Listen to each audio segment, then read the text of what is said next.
জায়গা, এই জায়গায় অনেক ইতিহাস আছে লম্বা। এই জায়গাটা আমার আমাকে বলতে দেন। ওয়ার্ড নম্বর 3, আমার নাম গৌতম কুমার দাস, বারাইবাড়ি।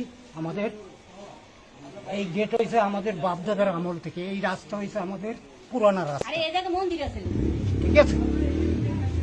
এই যে হুজুরের শ্বশুরে যখন প্রিন্সিপাল ছিল এই জায়গা কিনছে, কেনার পর বিল্ডিং করার পর গেট করছে এই দুইটা, ওই একটা এই একটা সামনে গেট।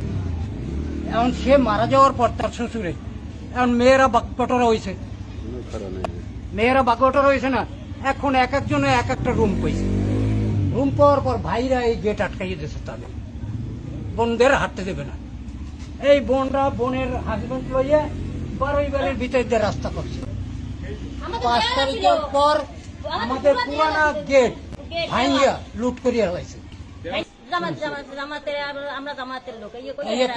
পুরা গঞ্জাম মন্দির ছিল, এই মন্দির ভাঙ্গা এদের জায়গা, এর শ্বশুরের জায়গা কোন জায়গায় মন্দির ছিল? এই জায়গার মধ্যে মন্দির ছিল, সরস্বতী পূজা হচ্ছে, কৃষ্ণ মন্দির ছিল। 5 তারিখ পর ফেসিবাল সরকার যখন পতন হয় এই দেশে, তখন এরা জামায়াতের কিছু গুন্ডা বাহিনী দিয়ে এই হিন্দু সম্প্রদায়ের উপরে দেওয়াল গেট সব ভাঙ্গে ফেলায়। ভাঙ্গে ফেলার পরে এরা অনুপায় না পায় এদিক ওদিক চিৎকার করে, চিৎকার করিয়া বিভিন্ন তারা পরে 4 দিন 5 দিন সরকার ছিল না, পরে টিগুলো সাইবারদারে বলছে, সেনাবাহিনীর কাছে বলছে, হ্যাঁ দেশ যারা স্থিতিশীল পর্যায়ে আইছে তখন সবাই সালিশি করছে, সমাধান করছে যে এই গেটে তোমরা যে এই যে গেট ভাঙছো এটা অপরাধ করছো, তোমাদের 40,000 টাকা জরিমানা। আজকের বিষয়টা কি হয়েছে?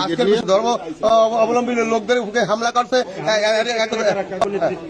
জামাতের 5ই আগস্ট সন্ধ্যা 6টায় আমাদের দেওয়াল আর গেট ভাঙছে, 25-30 জন লোক আছে অস্ত্র টস্ত্র লইয়া, রহিম, মিজান, আনোয়ার, মাশরাফি,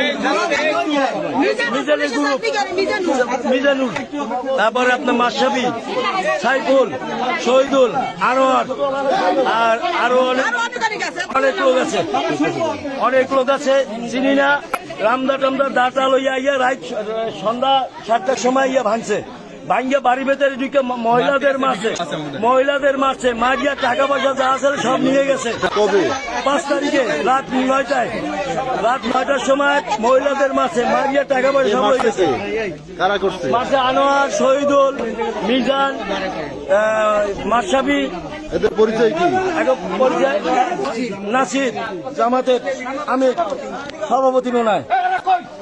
এরা মারিয়া টেরিয়া টাকা পয়সা যা আসার লই গেছে। এর মধ্যে আমার দোকান চুরি হয়েছে 3,60,000 টাকায়। আমার শহীদুল্লাহ লিডে চুরি হয়েছে। মারতে গেছে আর হে পঙ্গু, হে হাঁটতে চলতে পারে না। দেখেন আমাকে ধুমকি টুমকি দেন, চুরি এন দিয়ে আমার পোস্টটা কেমন হয়েছে।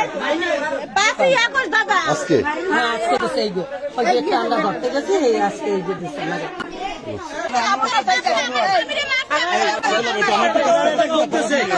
মহিলারা করতেছে একটা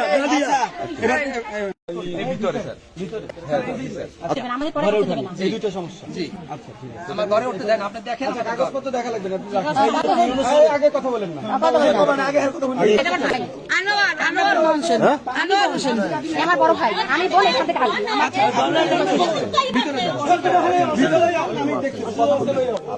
আচ্ছা বাড়িতে আগে আমরা